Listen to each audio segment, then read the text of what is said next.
Shalom, mes bien-aimés dans le Seigneur Jésus-Christ. Que la paix et la grâce du Seigneur nous soient accordées par le nom de celui qui revient bientôt, Jésus-Christ est notre roi. Bien-aimés, nous allons continuer cet enseignement sur l'Église piégée, qui est l'Église du Seigneur Jésus-Christ, l'Église qui est dans l'attente du retour du roi. Cependant qui se trouve être la cible de l'ennemi, car l'ennemi sait qu'il a perdu ce que l'Église attend. Nous avons parlé dernièrement de la désobéissance à l'ordre du Seigneur qui constitue un péché grave de l'Église, que l'Église a commise pour qu'elle devienne ce qu'elle est en train de devenir aujourd'hui. Je l'ai dit souvent, lorsque je parle de l'Église bien-aimée, je pense d'abord à l'Église, ce que nous appelons aujourd'hui Église. Je pense à l'assemblée de l'Église, car l'Église elle-même est la réunion, l'ensemble des rachetés du Seigneur Jésus-Christ partout où il se trouve. Mais lorsqu'il se fait que 2 rachetés ou 3 se réunissent dans un endroit, cette réunion est appelée Assemblée de l'Église, conformément à la parole de Dieu, selon que nous raconte le livre des Actes des Apôtres. Donc quand je parle de l'Église piégée, je parle de cette organisation, de cette communauté dans laquelle se retrouve la vraie Église ou les vrais peuples dédiés, rachetés, dans l'attente du retour du Seigneur Jésus-Christ. Car c'est là que nous nous réunissons pour raffermir notre foi. C'est là où nous nous réunissons dans l'attente du Seigneur Jésus-Christ, selon qu'il est dit dans Hébreux, je crois, 10, 25, n'abandonnez pas votre assemblée. C'est de cette assemblée, de cette communauté, de cette organisation que je suis en train d'enseigner et de parler ici. Alors, au départ, je disais que l'Église a été créée par le Seigneur avec un but précis. Et l'Église a reçu la mission de la part du Seigneur Jésus-Christ et non une vision comme les gens le disent aujourd'hui. Ça aussi, c'est quelque chose que nous aurons à parler si le Seigneur nous accorde l'occasion. L'Église a reçu la mission d'aller par tout le monde pour faire des disciples. Donc, j'ai dit que la mission consiste d'aller et ensuite de faire. Aller ne peut pas s'arrêter. L'Église doit aller de gauche à droite, de l'avant comme de derrière. L'Église doit aller du nord au sud, de l'est à l'ouest, pour faire des disciples. Donc, dès qu'ils arrivent à un certain endroit, ils commencent à façonner, à faire que les gens qui vont accepter les messages deviennent les disciples du Seigneur Jésus-Christ. C'est ça, la mission que le Seigneur a laissée à l'Église. Et cette mission est la mission première que l'homme a reçue sur la terre, c'était de se multiplier et de remplir la terre par les hommes à la ressemblance de Dieu. Malheureusement, le péché étant entré dans l'homme, l'homme n'a pas pu reproduire l'image de Dieu. Et lorsque le Seigneur a détruit le monde d'autrefois, et pour rétablir encore au travers de Noé, il donna la même mission à Noé. Il dit à Noé, multipliez-vous et remplissez la terre. Parce que Noé était un homme pieux, il fallait qu'il se multiplie pour remplir la terre des hommes pieux. Mais malheureusement, quelque temps après, les hommes se sont rebellés contre Dieu. Là, nous avons étudié Genèse chapitre 11. Ils se sont dit, bâtissons-nous une tour dans cet endroit afin que nous ne soyons pas dispersés sur la surface de la terre. Du coup, là, il y a eu la désobéissance à l'ordre donné à Dieu au travers de Noé, qui consistait à aller à se disperser. Et j'étais en train d'expliquer que c'est le même ordre que le Seigneur a donné à l'Église, d'aller pour remplir la terre des disciples du Seigneur Jésus-Christ. Et c'est très fondamental. Pourquoi? Parce que les hommes qui seront sauvés, ce sont des hommes qui seront rétablis à l'image de Dieu. Et cette image de Dieu, nous la retrouvons lorsque nous devenons enfants de Dieu, lorsque nous recevons la parole du Seigneur Jésus-Christ qui nous régénère, qui fait de nous des hommes à la ressemblance de Dieu. Tenez bien, c'est cette parole que nous retrouvons encore dans Romains chapitre 8, je crois verset 23, Romains chapitre 8, où la Bible dit que tout ce que Dieu a connu d'avance, il les a appelés. Ce qu'il a appelés, il les a ressemblés, il les a prédestinés à devenir semblables à l'image de son Fils premier-né. Or, le Fils premier-né, c'est celui-là qui nous donne l'image de Dieu sur la terre. Alors, Dieu nous appelle pour que nous devenions semblables à lui. Car semblables à lui, ainsi donc nous avons droit au ciel. Là, je lis chapitre 8, Romains, verset, voilà, je vais directement au verset 29 et 30. Et ce qu'il a connu d'avance, il les a aussi prédestinés à être semblables à l'image de son Fils, afin que son Fils fît le premier-né d'entre plusieurs. Ce qu'il a appelé, il les a prédestinés à être semblables à l'image de son Fils. Et ceux-là deviendront semblables à l'image de son Fils, c'est au travers de l'évangélisation, au travers de l'instruction du Seigneur Jésus-Christ. Mais malheureusement, les hommes préfèrent ne plus aller. C'est l'esprit qui gouverne les églises aujourd'hui. Dès qu'une église se trouve un peu de moyens, ils s'achètent un bout de terre, ils se construisent une maison, et après, ils trouvent qu'il n'y a plus lieu d'aller ailleurs pour pouvoir continuer à faire des disciples. Ils commencent à concentrer les efforts dans les mêmes endroits. Et souvent, c'est pour leur propre renommée. Ainsi, les églises ont oublié la mission qui consiste à aller.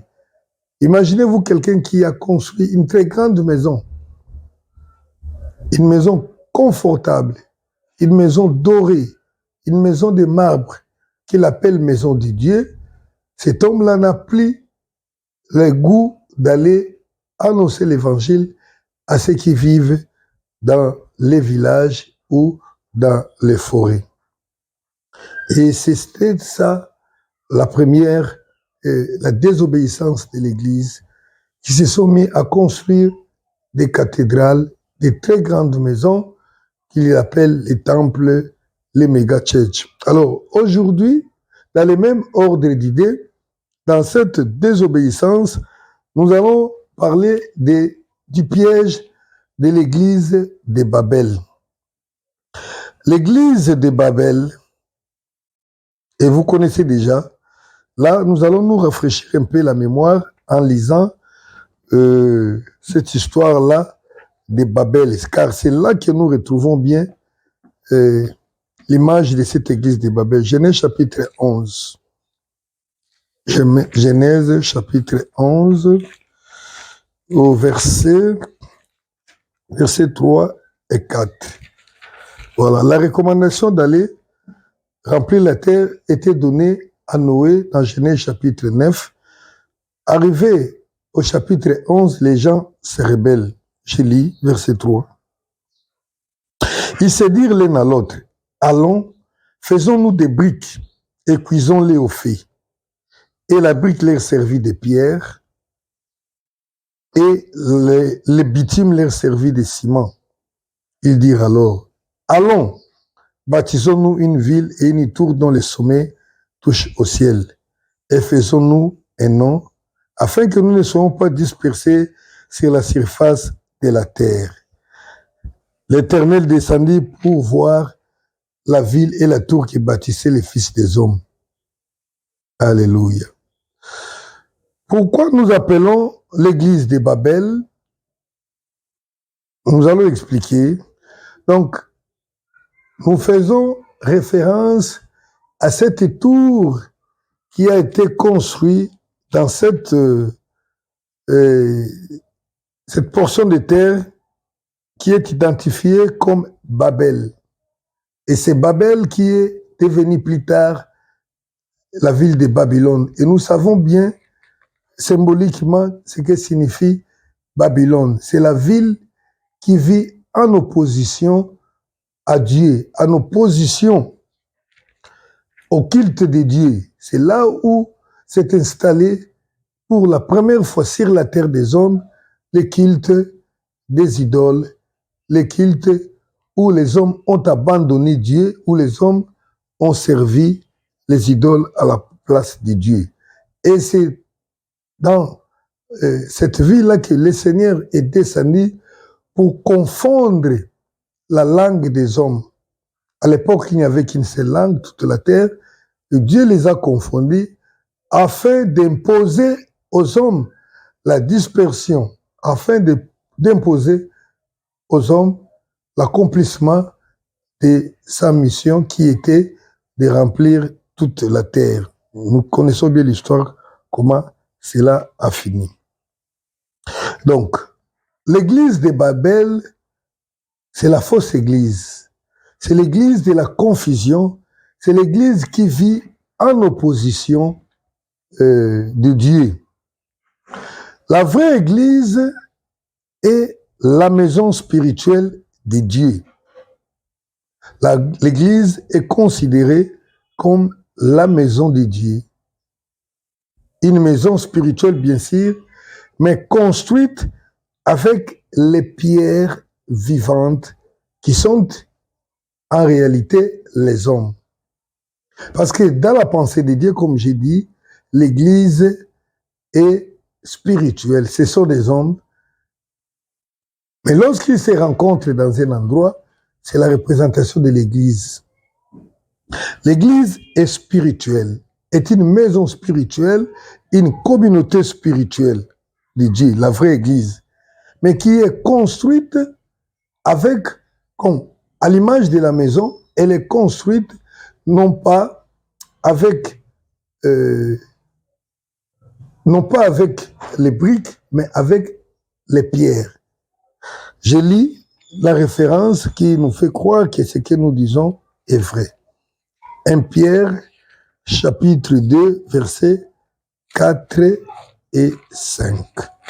Je lis 1 Pierre, chapitre 2, versets 4 et 5. Approchez-vous de lui, pierre vivante. Donc, approchez-vous du Seigneur Jésus-Christ, la pierre vivante, rejetée par les hommes, mais choisie précieuse devant Dieu. Verset 5. Et vous-même, comme des pierres vivantes, édifiez-vous pour former une maison spirituelle, un saint sacerdoce, afin d'offrir les victimes spirituelles agréables à Dieu par Jésus-Christ. Donc, on parle de l'Église qui est constituée des hommes sauvés, régénérés, donc recréés, créés à l'image de Dieu par lui-même, qui sont considérés comme des pierres vivantes. Et ensemble, ils construisent la maison de Dieu qui a un objectif, qui a une mission de faire les sacerdoces de Dieu à lui offrant des victimes spirituels, des sacrifices spirituels qui sont agréables au travers des noms du Seigneur Jésus-Christ. La construction de l'Église, donc la construction du disciple, de l'homme, est faite par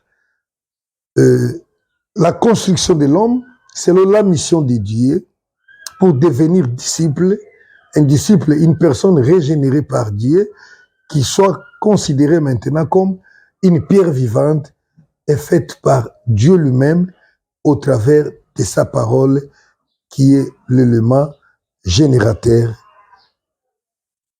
de l'homme. Alléluia. Considérez que Dieu bâtit son Église avec une matière qui est céleste, la pierre est vivante. Et même dans le monde,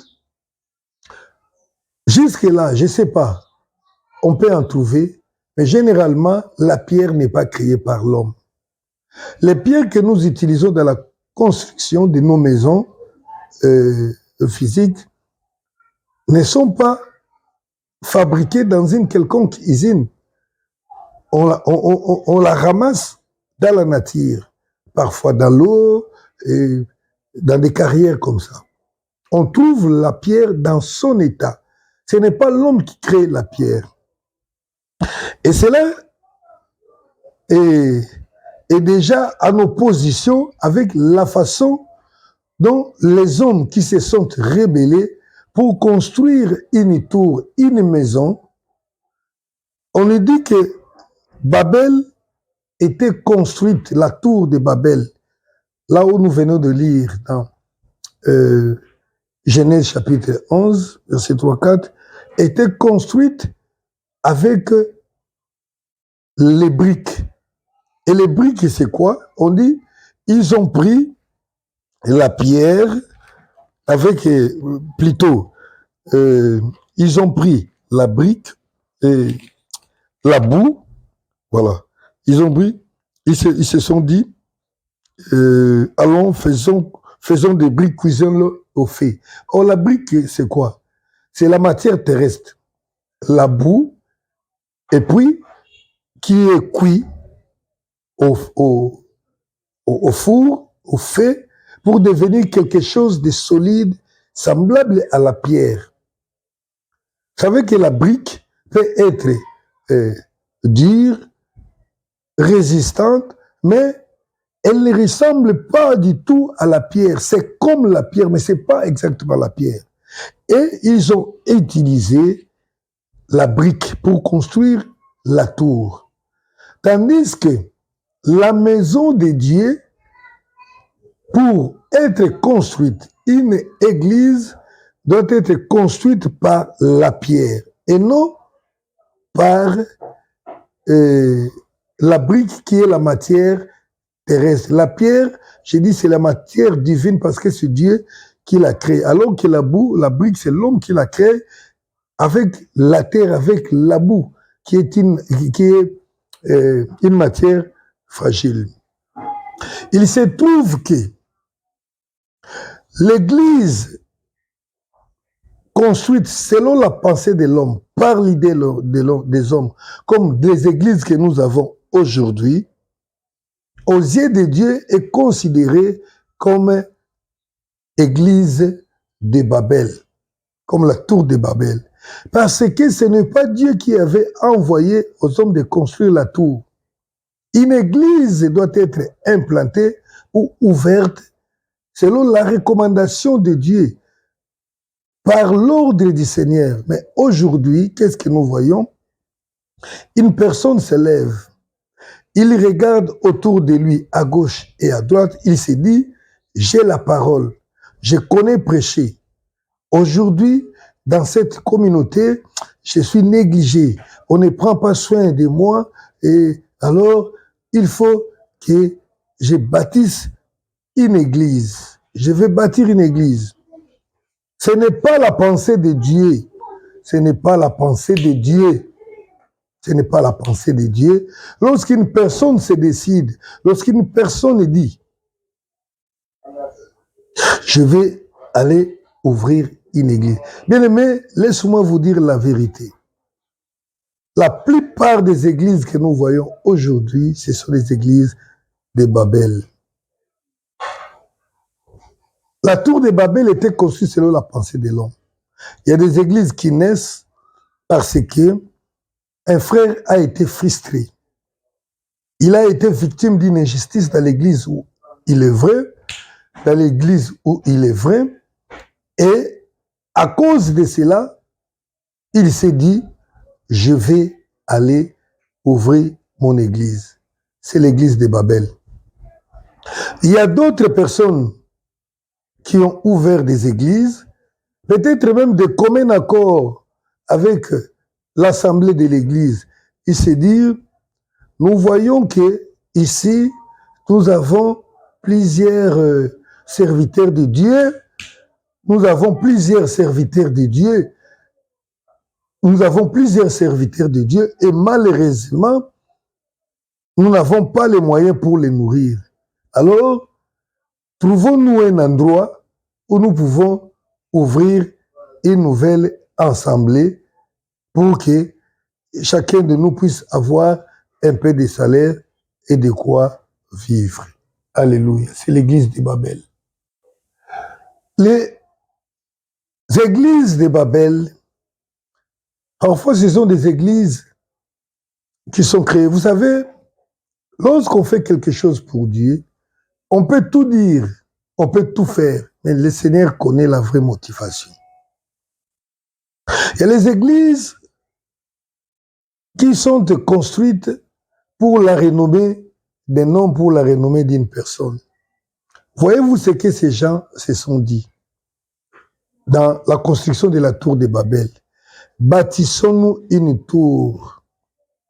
Bâtissons-nous une tour. Ils dirent encore, allons, bâtissons-nous une ville et une tour dont les sommets touchent le ciel et faisons-nous un nom. Alléluia. Faisons-nous un nom. Donc les gens étaient en train de construire cette tour pour la renommer, pour qu'on parle d'eux. Aujourd'hui, nous nous retrouvons, bien-aimés, des églises qui sont construites, qui sont implantées, qui sont bâties par des hommes pour la renommer.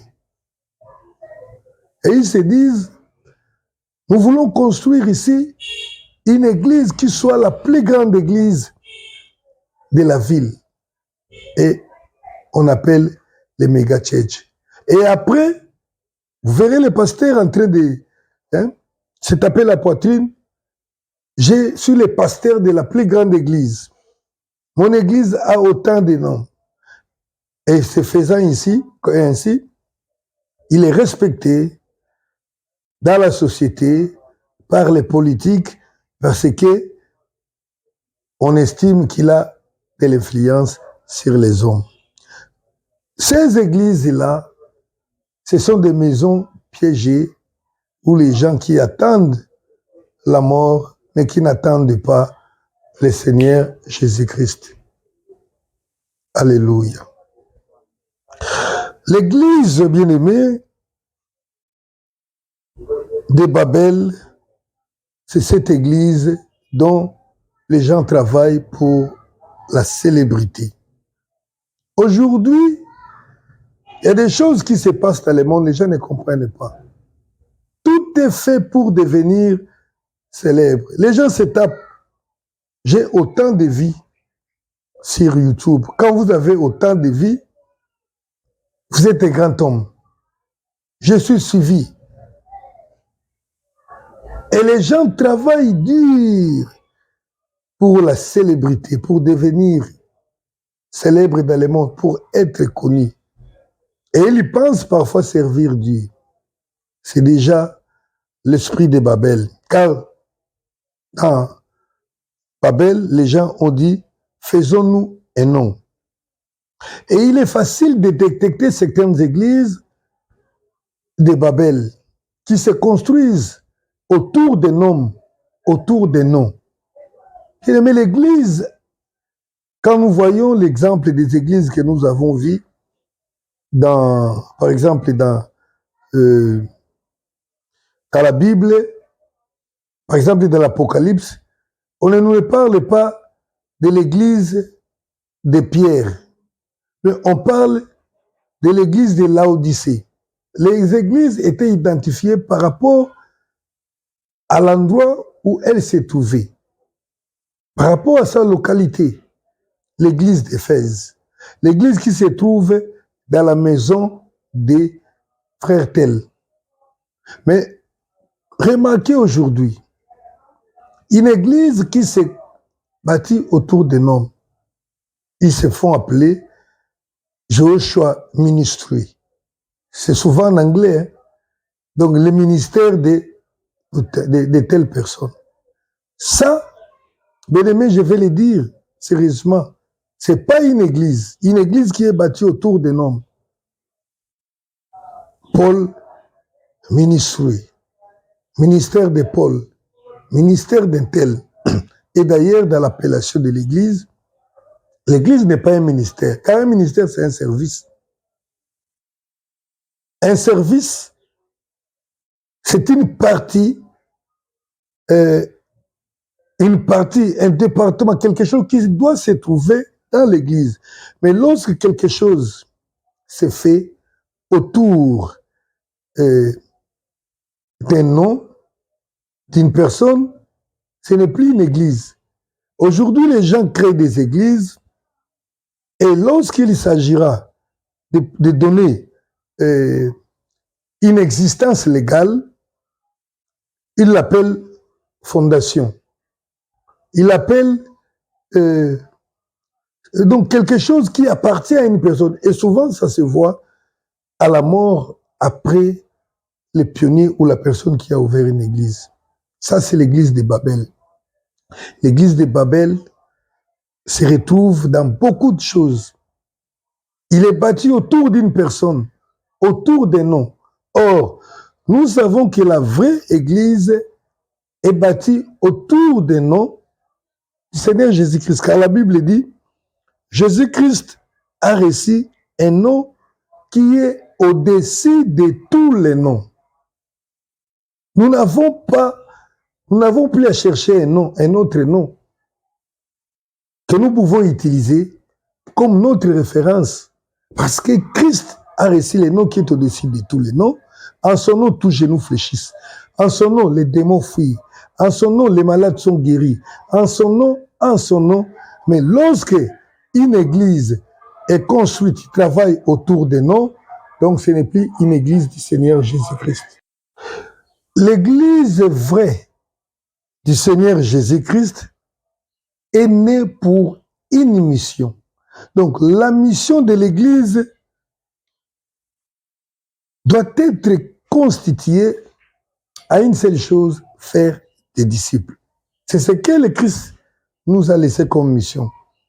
Mais généralement, les églises de Babel, qui se construisent autour du nom d'une personne, sont bâties autour d'une vision. C'est-à-dire quoi?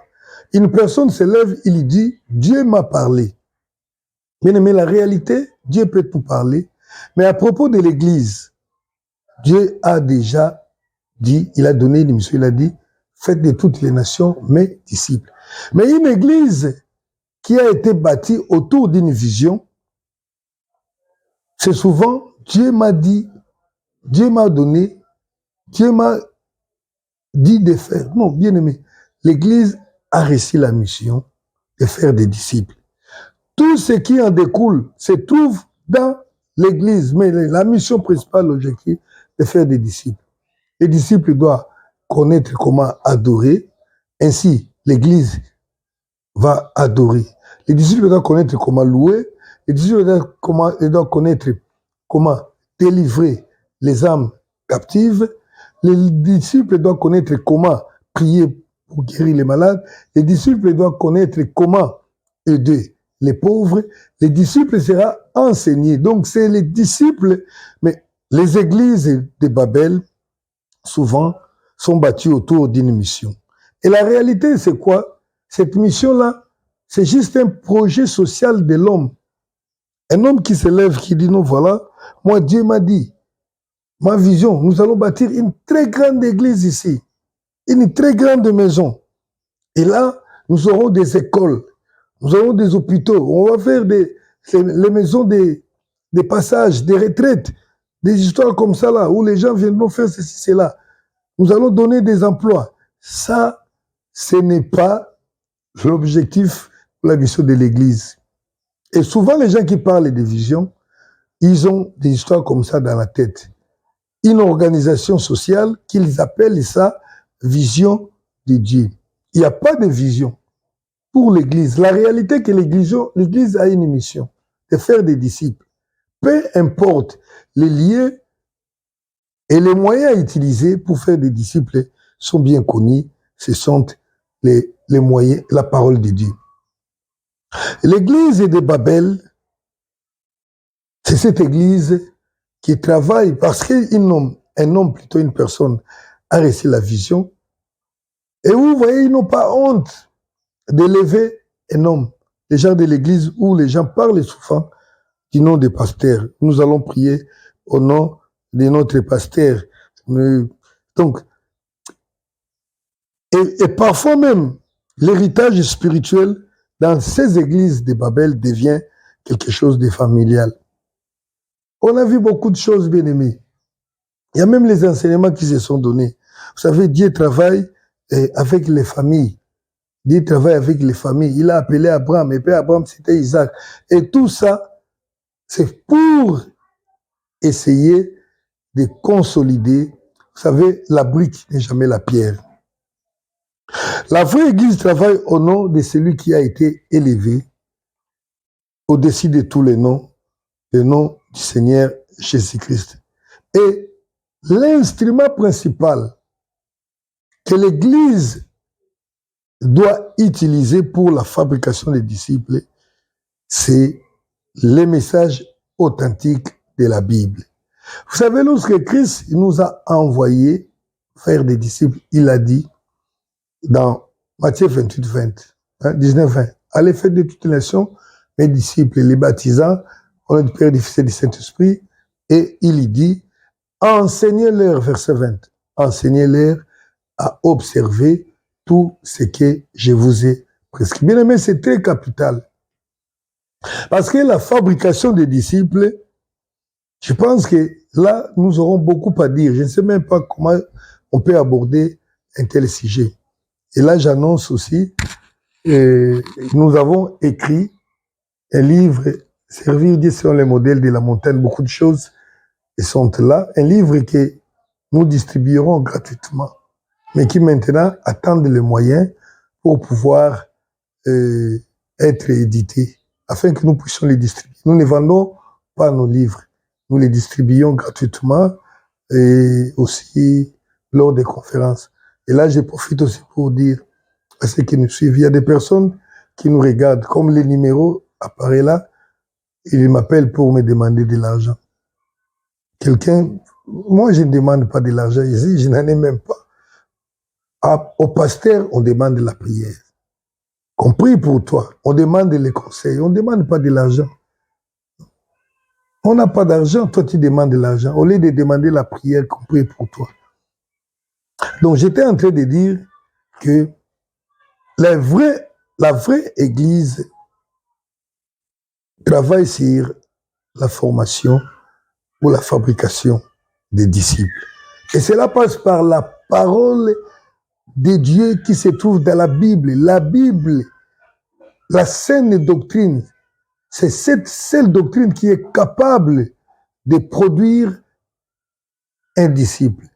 Quand nous parlons de la saine doctrine, beaucoup de gens pensent aux interdits. Comme j'ai entendu un prédicateur dire, la saine doctrine, c'est cette doctrine qui nous dit ne faites pas ça, ne faites pas ceci. Non, ça c'est une erreur. La saine doctrine, c'est les enseignements des apôtres, les enseignements du Seigneur Jésus-Christ dans la Bible, sans rien retrancher, ni rien ajouter. C'est ça la saine doctrine. Une doctrine pure, telle que nous l'avons reçue de la part du Seigneur Jésus-Christ. C'est cette parole pure qui est capable de régénérer, de donner la vie, de faire un disciple. Et Christ a dit, enseignez-leur à observer, à respecter ce que moi je vous ai prescrit. Donc, ce que je vous ai interdit, ne le faites pas. Ce que je vous ai ordonné, faites-le. La vraie doctrine, la sainte doctrine consiste à l'obéissance totale de la parole de Dieu telle que le Seigneur l'a ordonnée, sans rien ajouter, sans rien retrancher. C'est ce qui peut fabriquer des disciples. Et Christ lui-même nous donne cet exemple. Il dit que je n'ai pas enseigné de moi-même. Jean chapitre 12, verset 49. C'est Christ qui est la parole. Il dit qu'il n'a pas parlé de lui-même, mais il parlait de tout ce que les pères lui donnaient, lui avaient donné. Jean chapitre 12, verset 49. Jean 12, 49. Jésus-Christ dit, car je n'ai point parlé de moi-même, mais le Père qui m'a envoyé m'a prescrit lui-même ce que je dois dire et annoncer. C'est très capital, bien-aimé. L'Église vraie est l'Église qui doit enseigner la parole. Mais l'Église de Babel enseigne une parole trafiquée, une parole truquée, et par cette parole trafiquée, on ne produit pas les disciples, mais on produit les fanatiques. On enseigne des doctrines sataniques, des pensées philosophiques. Aujourd'hui, nous voyons des églises qui sont remplies de personnes, des gens qui sont appréciés comme des prédicateurs, mais celui qui a l'oreille de Dieu, lorsqu'il écoute, ce ne sont pas des prédications, ce sont des motivations. Aujourd'hui, les gens sont devenus des motivateurs. Ils parlent de la vie. Vous savez, il faut réussir dans la vie. Et comme ils parlent bien, il y a de l'éloquence et les gens applaudissent. Les gens applaudissent. Il faut les plaindre. Le Seigneur nous a dit de faire des disciples. Bien aimé, faire un disciple, c'est pas une chose facile parfois. Et c'est la raison pour laquelle les hommes abandonnent. Ils utilisent de la boue, du matériel plutôt terrestre pour oser faire des disciples. Ça ne tient pas. Ça fabrique des fanatiques. Le disciple est fabriqué par les enseignements du Seigneur Jésus-Christ. C'est pourquoi nous voyons des églises aujourd'hui, des églises Babel, qui sont remplies des activités mondaines, des activités, je dirais, para-ecclésiastiques, donc des activités qui n'ont rien à voir avec Dieu, mais qui sont insérées dans l'église juste pour maintenir les gens dans l'église. Vous savez, on peut être 1000 dans une assemblée, mais il n'y a que 5 ou 10 disciples. Car il faut comprendre d'abord qui est disciple. Les disciples, c'est quelqu'un qui ressemble à Christ. C'est quelqu'un qui a renoncé au monde, qui a renoncé à tout. C'est quelqu'un qui obéit, c'est quelqu'un qui est prêt à mourir pour le Christ. C'est quelqu'un qui ne peut pas, qui n'est pas prêt à mourir pour les hommes. Aujourd'hui, l'église est remplie, les églises sont remplies de personnes qui sont prêtes à défendre leur pasteur, à mourir pour leur pasteur et non pour la parole de Dieu. Ce sont les fanatiques, ils défendent leur église. Vous savez, notre église est ceci et cela. Notre pasteur, quand il dit, notre église est...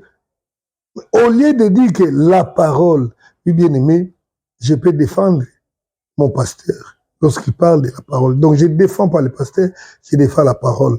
C'est pourquoi dans tout ce qu'il dira comme parole, nous allons tout simplement nous référer à la Bible.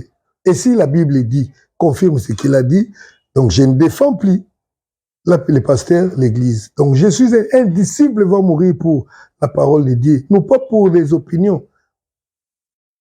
Donc, fabriquer un disciple, bien aimé, c'est quelque chose d'extraordinaire.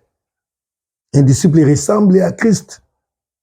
Or, les églises Babel utilisent les moyens pour maintenir les hommes dans les églises.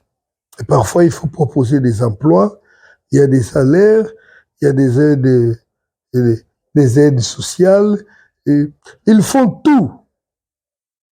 Ils enseignent des choses que Dieu n'a pas envoyées, les bien-être dans l'église pour que l'église, les gens trouvent au moins du moins.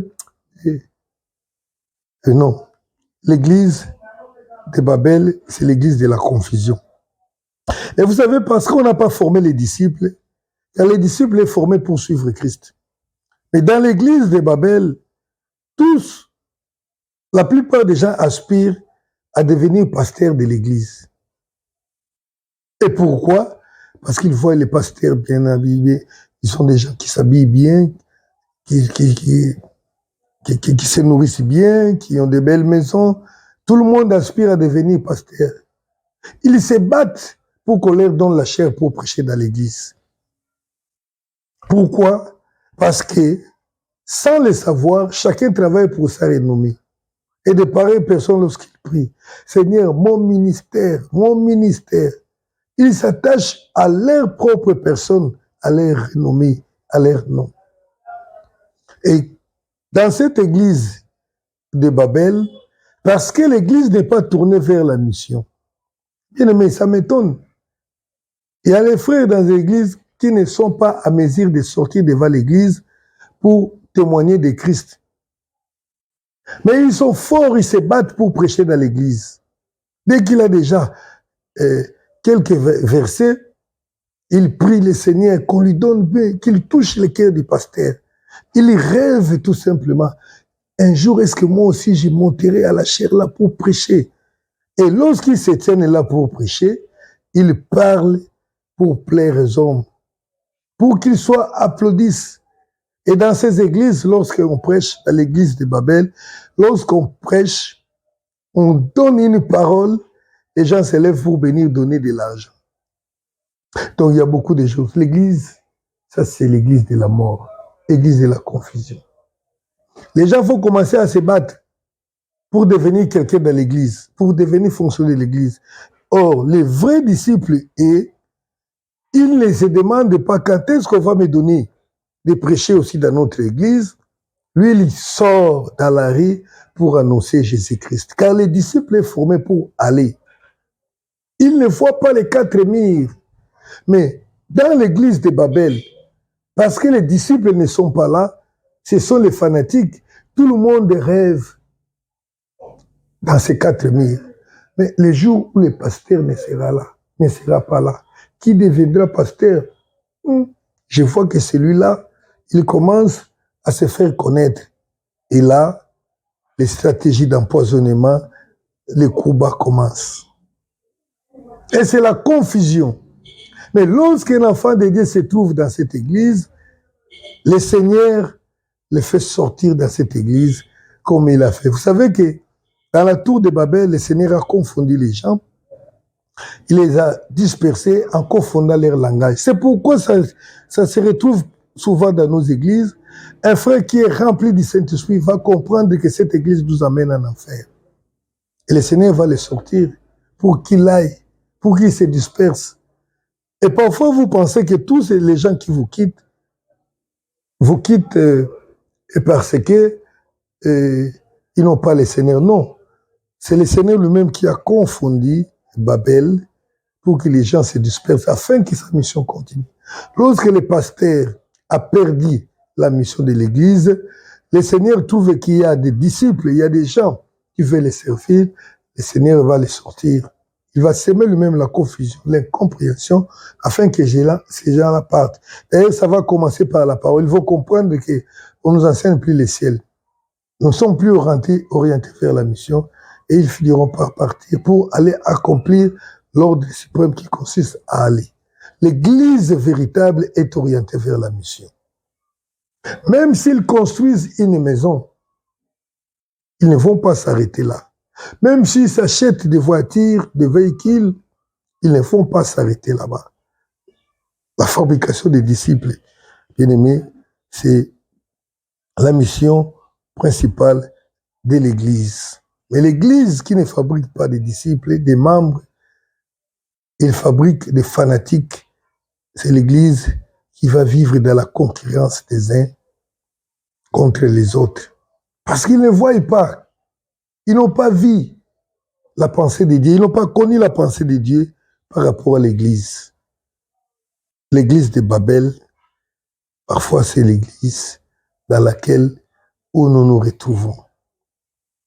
Et prochainement, je vais enseigner sur l'Église en panne des révélations, si le Seigneur le permet. L'Église de Babel se retrouve, ce sont les églises dans lesquelles nous vivons aujourd'hui. Et ça, c'est dans la construction. Ils ont toujours l'idée que les gens voient ce que nous sommes, afin que nous soyons respectés. Et dans ces églises de Babel, parfois même les actions dites évangéliques sont faites pour se faire connaître. Vous voyez, si on ne fait pas ça, il faut que nous fassions ça pour que les gens voient. Dans les églises de Babel, on pense souvent à la visibilité. Et c'était ça. Construisons une tour qui touche les ciels. Est-ce que pensez-vous réellement que les hommes, surtout de cette époque-là, avaient le moyen de bâtir une maison qui touchait le ciel? Mais non. C'est-à-dire, ils voulaient faire quelque chose pour se faire de Dieu, pour toucher le trône de Dieu.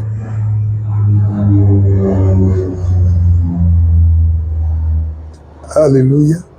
Voilà, c'est l'endroit dans lequel nous trouvons. Parfois est survolé par les avions et sont pris de la porte. L'église de Babel, les gens là qui construisaient le tour là, même la technologie d'aujourd'hui ne peut pas bâtir une gratte-ciel qui puisse toucher les ciels. C'est impossible. Donc ces gens-là voulaient tout simplement se faire des dieux, montrer aux hommes que nous sommes des dieux. Dans les églises où le leader principal devient Dieu, c'est l'église de Babel, où il se fait Dieu. Il est l'homme Dieu, l'homme de l'église. C'est l'église de Babel. Donc, continuez à suivre cet enseignement. Nous allons parler de beaucoup de choses. Vous allez vous retrouver, si vous travaillez encore dans l'église de Babel ou dans l'église du Seigneur Jésus-Christ. Dans l'église de Babel, vous êtes piégés. Vous attendez la mort. À moins que le Seigneur intervienne pour vous sortir, vous disperser, afin que vous continuiez la mission. Que le Seigneur nous bénisse.